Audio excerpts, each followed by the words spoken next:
Hello one, hello all, it is the most anime ghost of them all, Caspa in the flesh, and it's time for a review of Conway the Machine.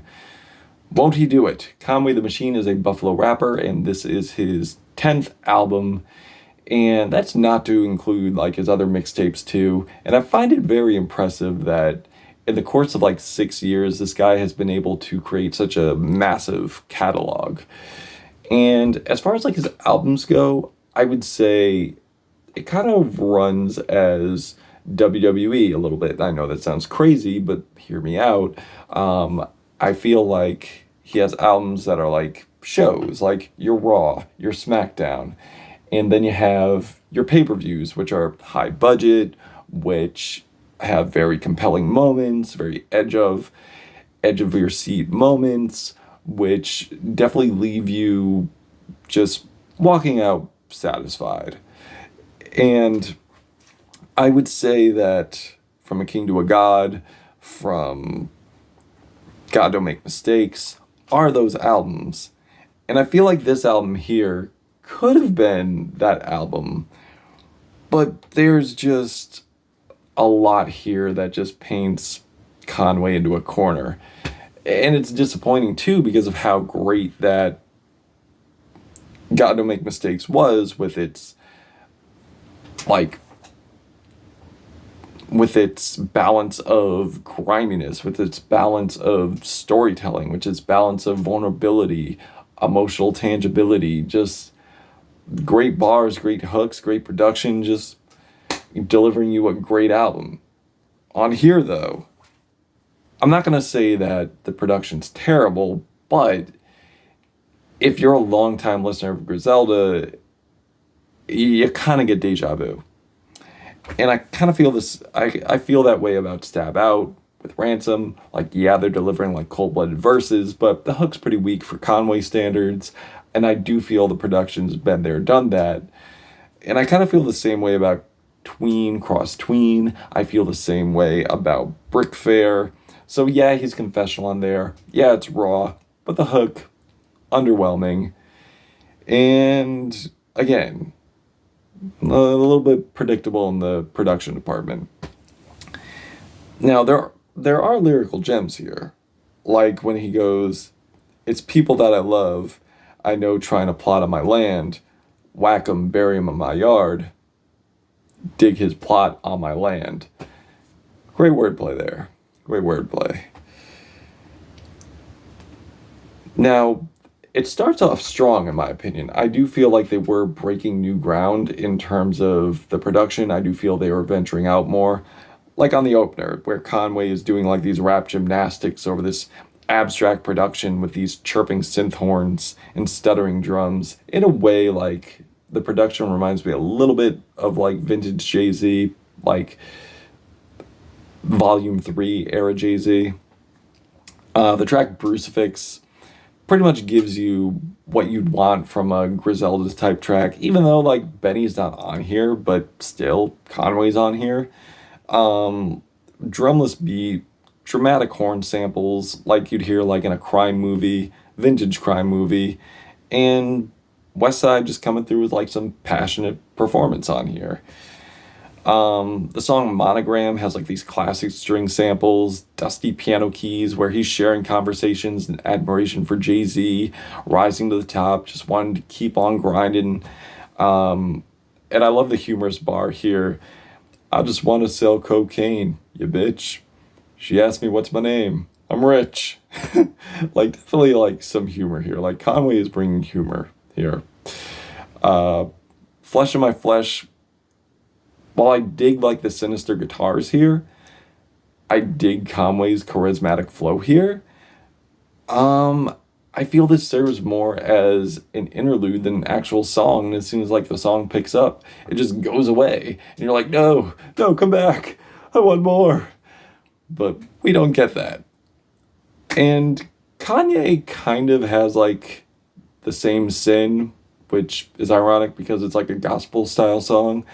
And I love the gospel production on here. I think the vocals are beautiful. I think it's very compelling in terms of production. And with Conway being such a very emotional, very confessional, very powerful songwriter, storyteller.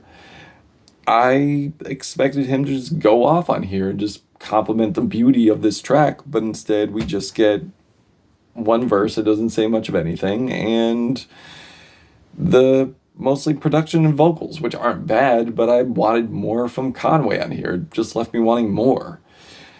The track Water to Wine, though, is definitely the weakest on here. I feel like Conway's verse is good, but the vocals aren't flattering or memorable on here. Once you slap that autotune on there, it pretty much puts me to sleep. It's pretty much a snoozer. It's obnoxious.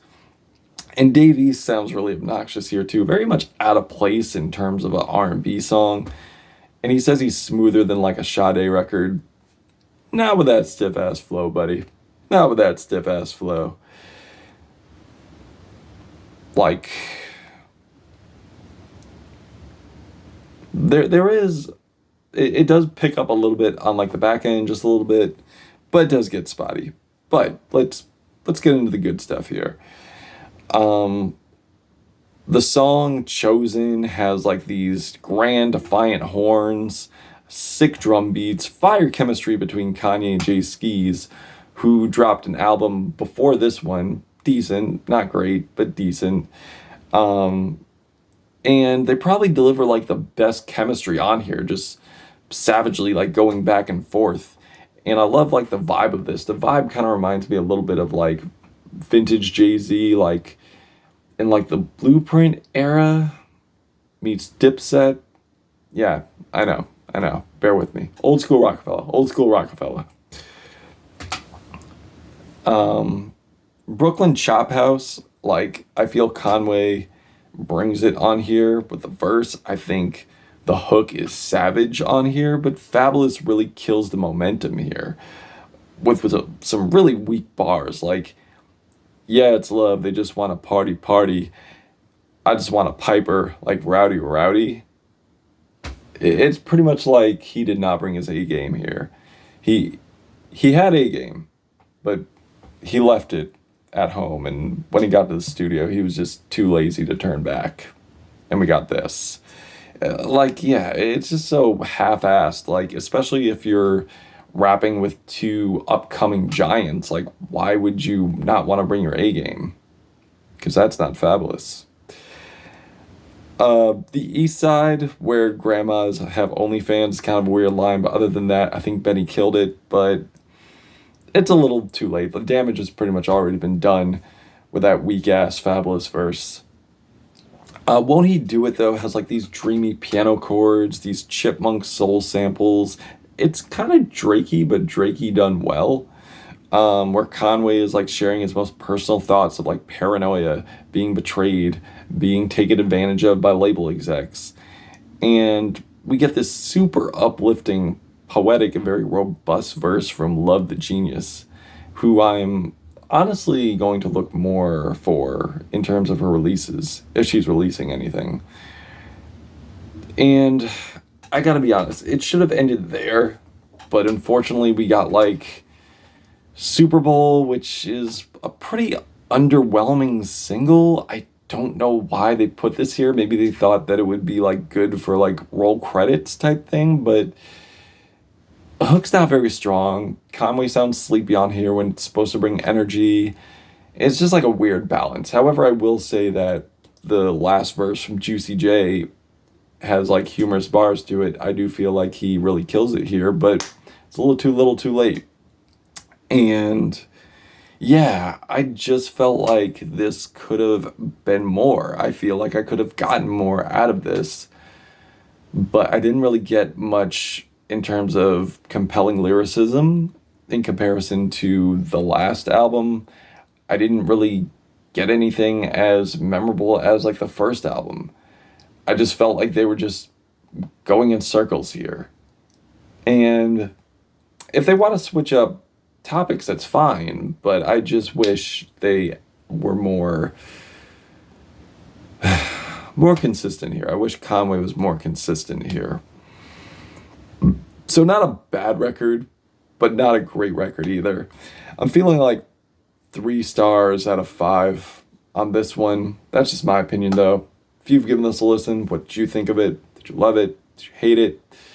Let me know why in the comments. Caspa, Got the Ghost, Conway, Won't He Do It? Till we meet again.